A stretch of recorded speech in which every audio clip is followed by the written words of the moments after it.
ஒன்று சாமுவேலின் புஸ்தகத்தினுடைய 16வது அதிகாரத்தினுடைய 19வது வசனத்தை நம்ம வாசிக்கும் போது 16ஆம் அதிகாரத்தினுடைய 19வது வசனம், அப்பொழுது சவுல் ஈசாயினிடத்தில் ஆட்களை அனுப்பி ஆட்டு மந்தையில் இருக்கிற உன் குமாரனாகிய தாவீதை என்னிடத்தில் அனுப்பு என்று சொல்ல சொன்னான்.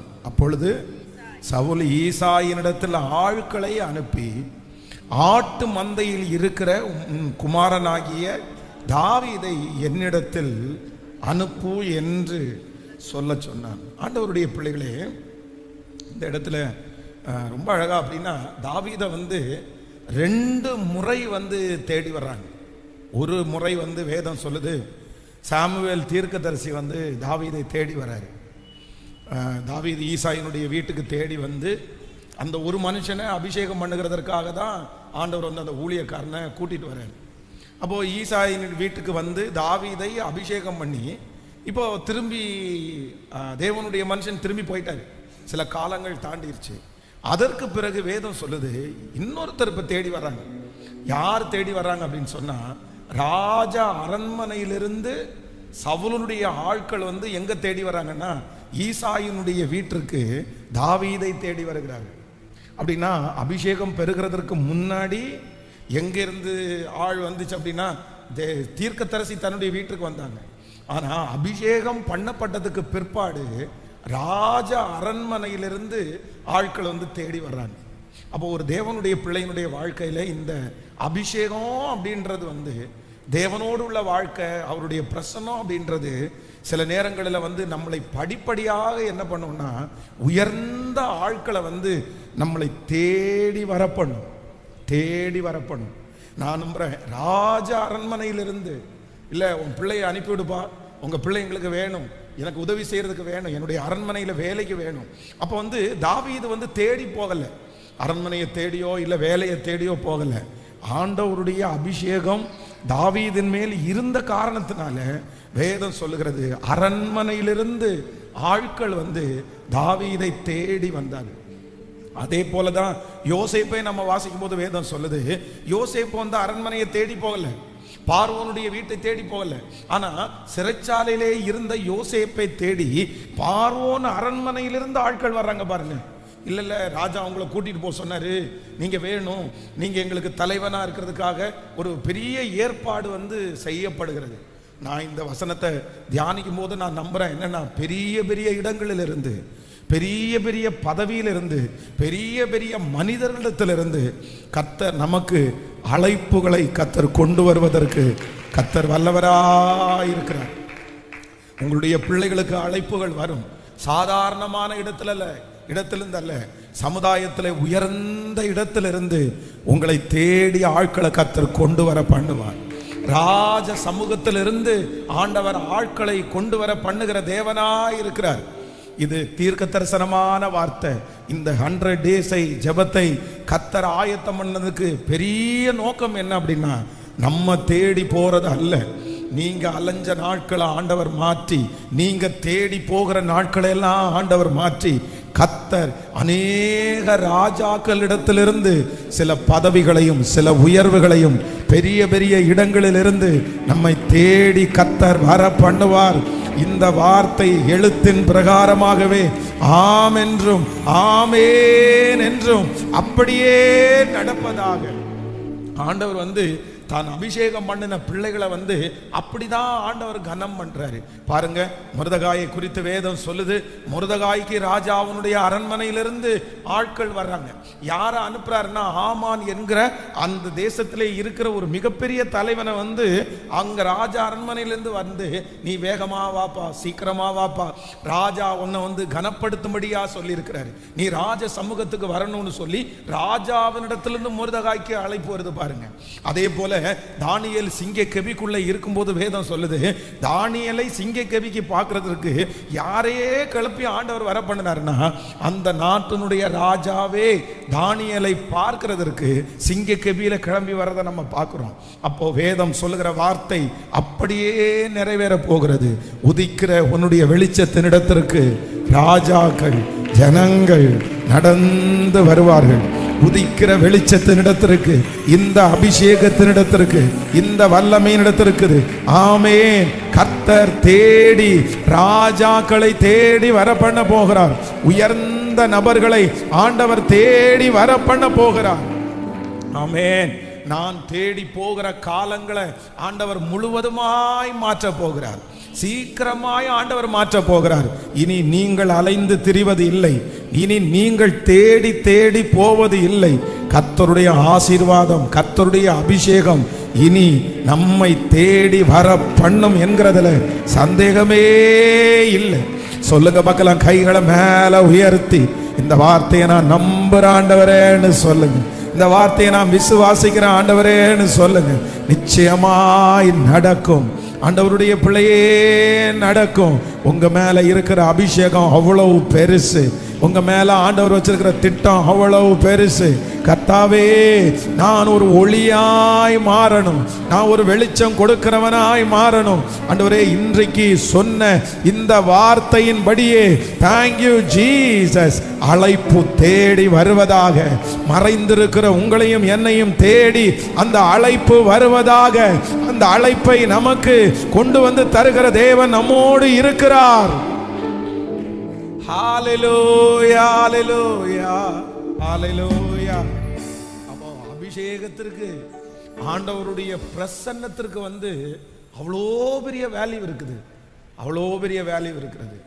தாவீது எங்கேயுமே நான் நம்புறேன், நிச்சயமாய் ஆண்டவருடைய பிள்ளைகளை நம்ம எங்கேயுமே நம்ம போய் கையேந்து நிற்கிற அந்த சூழ்நிலையை ஆண்டவர் அனுமதிக்கவே மாட்டார். அந்த லெவலுக்கு ஆண்டவர் நம்மளை கொண்டு போகிறதற்கு கர்த்தர் வல்லவராய் இருக்கிறார். ஆண்டவரே, ஒன்று எனக்கு ஒரு blessing தரணும். என்ன அப்படின்னு சொன்னா, அரண்மனையிலிருந்து எங்களை தேடி வருகிற அந்த வார்த்தை நிறைவேறட்டும். ராஜா அரண்மனையிலிருந்து, உயர்ந்த ஸ்தானங்களிலிருந்து, பெரிய இடங்களிலிருந்து நான் இதை தீர்க்க தரிசனமா நம்புறேன். பெரிய பெரிய இடங்களிலிருந்து உங்களுக்கு ஒரு அப்பாயின்மெண்ட் லெட்டர் கடந்து வரட்டும். உங்களுக்கு ஒரு கடிதம் கடந்து வரட்டும். உங்களுக்கு ஒரு உயர்வு கடந்து வரட்டும். கர்த்தர் சொன்ன இந்த வார்த்தையின்படி, பரிசுத்தவான்களை நடத்தின விதத்தின்படியே கர்த்தர் ராஜ அரண்மனையில் இருந்து அழைப்பு உங்களுக்கு நேராய் வரப்படுவதாக, பிள்ளைகளுக்கு நேராய் வரப்படுவதாக. இப்பொழுது உயர்ந்த கம்பெனியில் இருந்து என் பிள்ளைகளுக்கு நேராய் ஒரு அழைப்பு வருவதாக. நாங்கள் எதிர்பாராத இடத்தில் இருந்து ஒரு அழைப்பு என் பிள்ளைகளுக்கு வருவதாக. யாரெல்லாம் ரொம்ப வெயிட் பண்ணிட்டு இருக்கிறாங்களோ, எதிர்பார்த்து இருக்கிறார்களோ, அழைப்பு வராம தனியா இருக்கிறார்களோ, அத்தனை பேருக்கும் தாவீதிற்கு ராஜ சமூகத்திலிருந்து ஒரு அழைப்பு வந்தது போல இப்பொழுது இந்த ஜெபத்துல ஆமென், ஒரு அழைப்பு எங்களை தேடி வருவதாக. ஹல்லேலூயா. இந்த வார்த்தையை நம்ம விசுவாசிக்க போறோம். இந்த வார்த்தையை நீங்க நம்பணும். என்ன அப்படின்னு சொன்னா, கர்த்தர் தான் ஆணையிட்டு சொல்லுகிறார். தாவீதுக்கு ராஜாவினிடத்திலிருந்து, உங்க ஈசாயினுடைய பிள்ளை ஆடு மேய்ச்சிட்டு இருக்குல்ல, அந்த பிள்ளைய நீங்க என்ன பண்ணுங்கன்னா கொஞ்சம் நீங்க அனுப்பி விடுறீங்களா அப்படின்னு சொல்லி ராஜாவினுடைய வீட்டிலிருந்து ஒரு அழைப்பு வருது. தாவீது திரும்பவும் அபிஷேகம் பட்டதுக்கு பிற்பாடு மறுபடியும் ஆடு மேய்ச்சிட்டு தான் இருக்கிறார். ஆண்டவர் சில நேரங்களில் நமக்கு தரிசனத்தை கொடுத்ததற்கு பிற்பாடு அந்த தரிசனத்தை உடனே அதில் டிராவல் பண்ண வைக்காம அந்த தரிசனத்திற்கு நம்மளை ப்ரிப்பரேஷன் பண்ணுவார் ஆண்டவர்.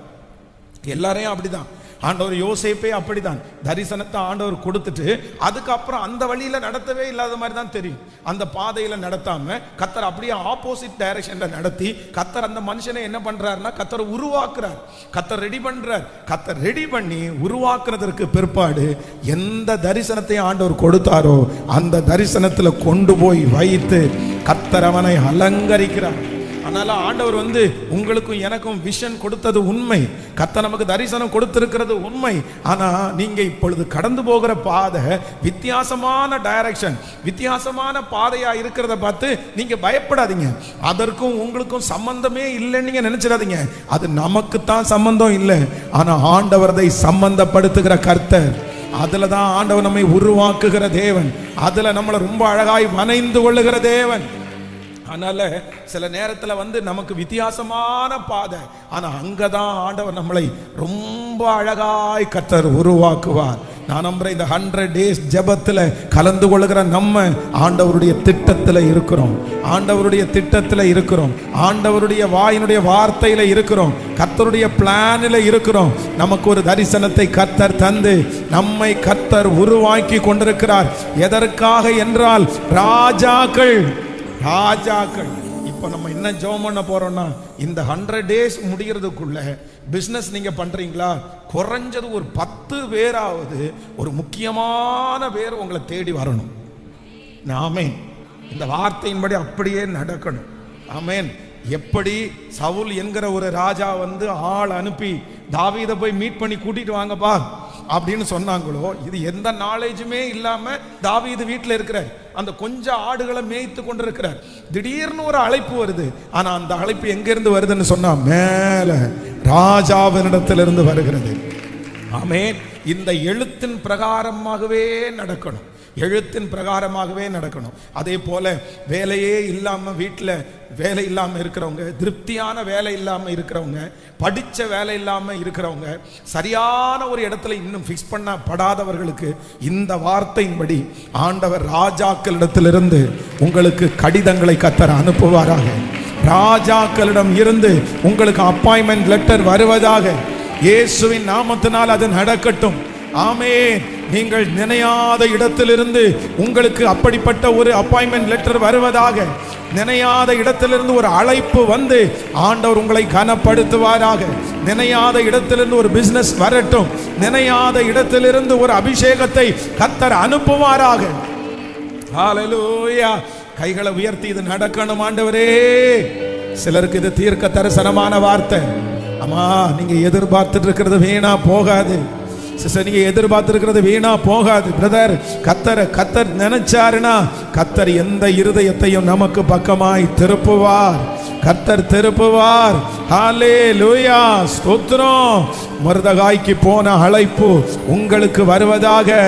தாவீதுக்கு போன அழைப்பு உங்களுக்கு வருவதாக. தானியேலுக்கு போன அழைப்பு உங்களுக்கு வருவதாக. யோசேப்புக்கு போன அந்த அழைப்பு உங்களுக்கு வருவதாக. இயேசுவேன்னு கைகளை உயர்த்தி, அப்பா நாங்க நம்புறோம். முழு பலத்தோடு சொல்லிக்கொண்டே இருங்க. இந்த வார்த்தை நிறைய பேருக்கு இதை ஆரம்பிக்கும் போதே நிறைவேறி கொண்டிருக்கிறத நான் உணர்றேன், நிறைவேறி கொண்டிருக்கிறத உணர்றேன். உங்க பிள்ளைய தேடி அந்த அழைப்பு வருகிறத உணர்றேன். ஆமென். தடைகளை தாண்டி வருகிறது, கடல்கள் தாண்டி வருகிறது. ஓ, சமுத்திரத்தை தாண்டி வர பண்ணுகிற கர்த்தர். ஸ்தோத்திரம், ஸ்தோத்திரம், ஸ்தோத்திரம், ஸ்தோத்திரம்.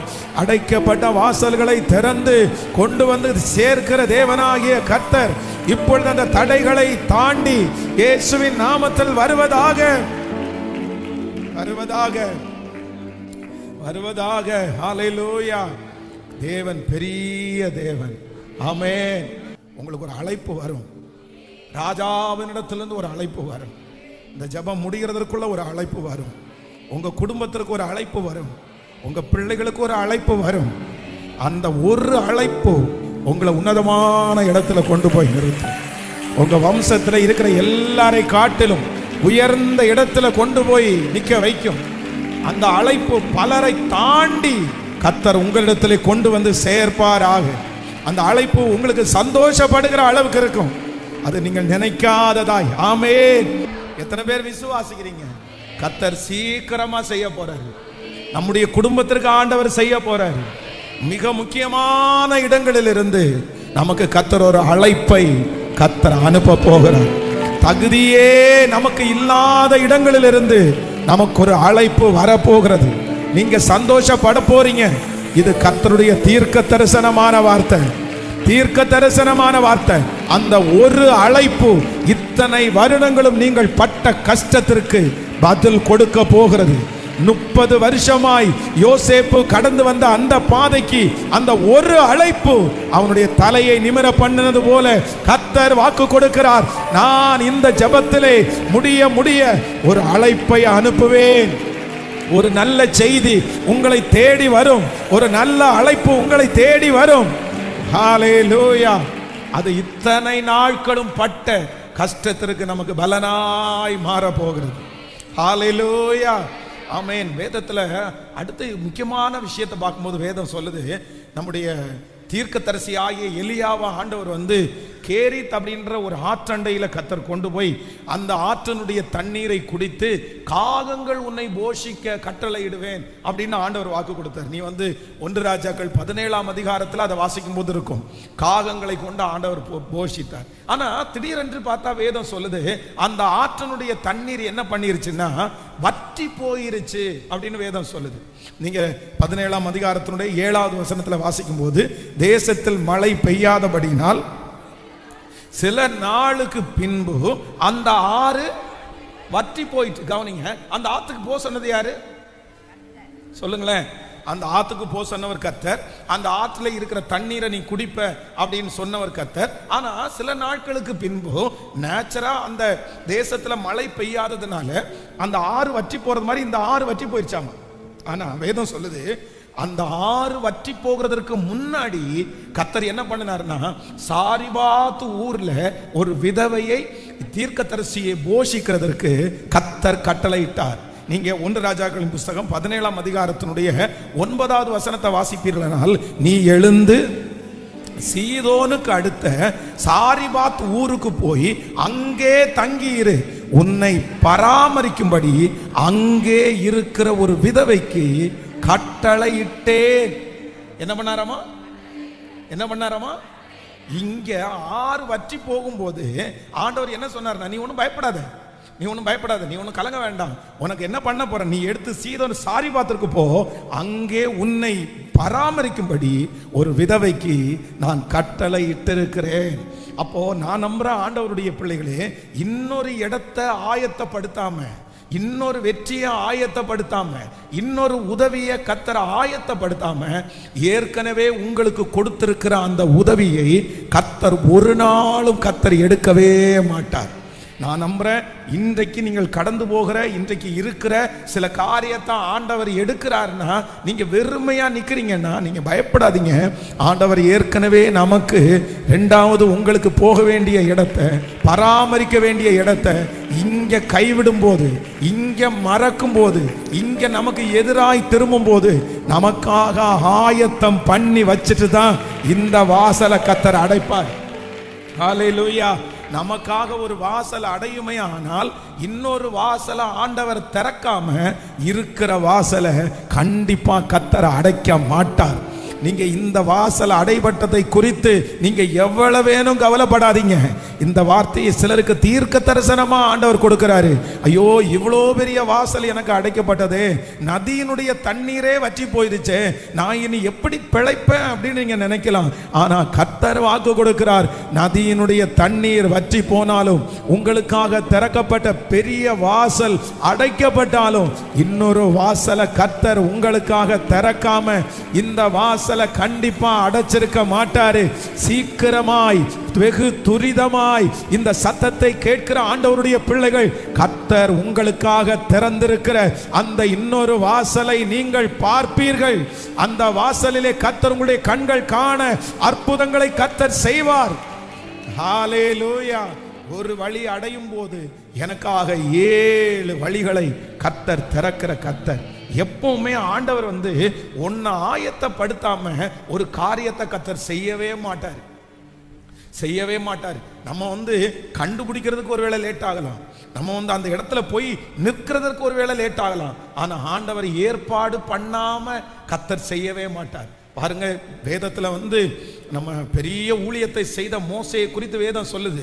எகிப்துல இப்ப இருக்க முடியாது, எகிப்துல அவனை கொன்றுவாங்கன்ற ஒரு சூழ்நிலை உண்டாயிருச்சு. அந்த வாசல் இப்ப அடைக்கப்பட்டுச்சு. இப்ப அங்க இருந்து அவர் கிளம்பி எங்க போறோன்னு தெரியாம காலு எப்படி நடக்குதோ அந்த மாதிரி நடந்து போயிட்டு இருக்காரு. ஆனா அவர் போகும்போது அங்க கர்த்தர் ஒரு மனுஷனை கர்த்தர் நியமிச்சு, ஒரு வீட்டை ஆண்டவர் நியமிச்சு 40 ஆண்டுகள் அந்த வீட்டுல பத்திரமா இருக்கிறதற்கு ஆண்டவர் ஒரு வாய்ப்பை கர்த்தர் கட்டளையிட்டார். அதனால நான் விசுவாசிக்கிறேன், ஆண்டவர் எனக்கு ஒரு வாசலை அடைச்சாருன்னா கண்டிப்பா இன்னொரு வாசலை கர்த்தர் எனக்காக திறப்பார். உங்களுக்கு ஒரு வாசல் அடைக்குமானால் உங்களுக்காக 7 வாசல்களை கர்த்தர் திறப்பார். ஹல்லேலூயா. உங்களுக்கும் எனக்கும் நிறைய வாசல்கள் உண்டு. கர்த்தர் நமக்கு திறந்து வைத்திருக்கிறார். சீக்கிரமாக அந்த வாசலிலே நாம் போய் நம்முடைய கால்களை வைக்கிறதற்கு கர்த்தர் உதவி செய்கிறதற்கு கர்த்தர் வல்லவராயிருக்கிறார். ஆமென். எனக்கு ஒன்னு ஆயத்தம் பண்ணாம ஆண்டவர் செய்யவே மாட்டார். ஆனா ஆயத்தம் பண்ணினதுல ஆண்டவருடைய பிள்ளைகள் திருப்தியா இருக்கிறதுக்கு ஆண்டவர் எதிர்பார்ப்பார். யோனாவை கர்த்தர் அந்த கடல்ல போடும்போது ஆண்டவர் மீனை ஆயத்தம் பண்ணி இருந்தார்ல, அந்த தேவன் தான் நம்முடைய தேவன், நாம் ஆராதிக்கிற தேவன். நமக்கு வாசல்களை அடைக்கும் போது இன்னொரு வாசலை நமக்காக அவர் திறந்து வைத்திருக்கிறார். இந்த ஜெபத்திற்கு பிற்பாடு நீங்க இரண்டாவது ஒரு அதிசயத்தை பார்ப்பீங்க. என்ன அதிசயத்தை பார்ப்பீங்கன்னா, எனக்காக கர்த்தர் வாசலை அடைச்சது மட்டும் இல்லை, எனக்காக ஒரு புதிய வாசலை கர்த்தர் திறந்திருக்கிறதையும் நம்முடைய கண்கள் காண போகிறது. ஹல்லேலூயா. கைகளை அசைத்து ஒரு ஹல்லேலூயா சொல்லலாம். சவுலுக்கு பாருங்க, தன்னுடைய கழுதை காணாமல் போனது ஒரு வாசல் அடைக்குது.